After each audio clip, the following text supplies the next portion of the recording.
The clever young man who recently made it to the White House is a very fine hypnotist, partly because it is indeed extraordinary to see an African American at the pinnacle of power in the land of slavery. However, this is the 21st century, and race, together with gender and even class, can be very seductive tools of propaganda.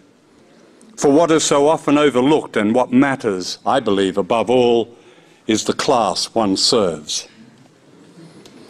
George Bush's inner circle, from the State Department to the Supreme Court, was perhaps the most multiracial in presidential history. It was PC par excellence. Think Condoleezza Rice, Colin Powell. It was also the most reactionary. Obama's very presence in the White House appears to reaffirm the moral nation. He's a marketing dream. But like Calvin Klein or Benetton, he is a brand that promises something special, something exciting, almost risque, as if he might be radical, as if he might enact change. He makes people feel good.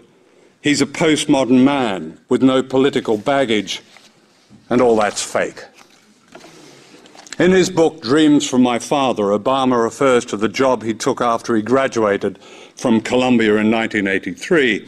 He describes his employer as, and I quote, a consulting house to multinational corporations, unquote. For some reason, he doesn't say who his employer was or what he did there. The employer was Business International Corporation, which has a long history of providing cover for the CIA with covert action and infiltrating unions and the left. I know this because it was especially active in my own country, Australia. Obama doesn't say what he did at Business International, and there may be absolutely nothing sinister, but it seems worthy of inquiry and debate as a clue to perhaps who the man is.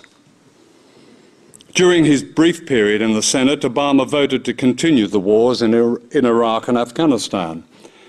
He voted for the Patriot Act. He refused to support a bill for single-payer health care. He supported the death penalty. As a presidential candidate, he received more corporate backing than John McCain. He promised to close Guantanamo as a priority, but instead he's excused torture, reinstated military commissions, kept the Bush Gulag intact, and opposed habeas corpus. Daniel Ellsberg, the great whistleblower, was right, I believe, when he said that under Bush a military coup had taken place in the United States, giving the Pentagon unprecedented powers. These powers have been reinforced by the presence of Robert Gates, a Bush family crony, and George W. Bush's powerful Secretary of Defense, and by all the Bush Pentagon officials and generals who have kept their jobs under Obama. In the middle of a recession, with millions of Americans losing their jobs and homes, Obama has increased the military budget.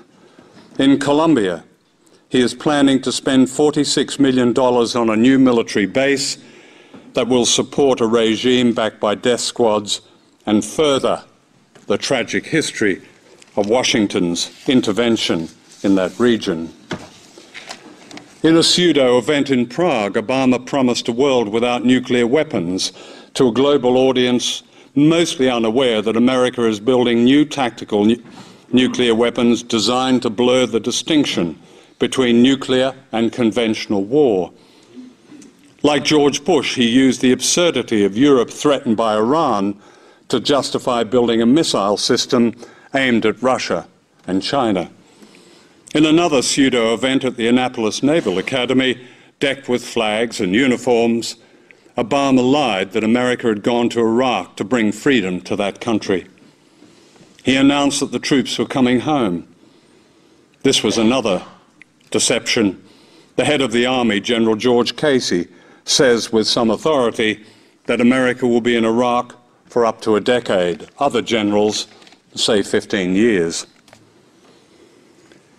Chris Hedges, the very fine author of Empire of Illusion, puts it very well.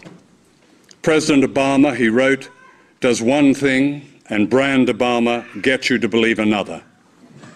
This is the essence of successful advertising.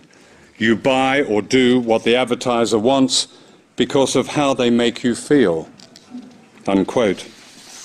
And so you are kept in a perpetual state of childishness. He calls this junk politics.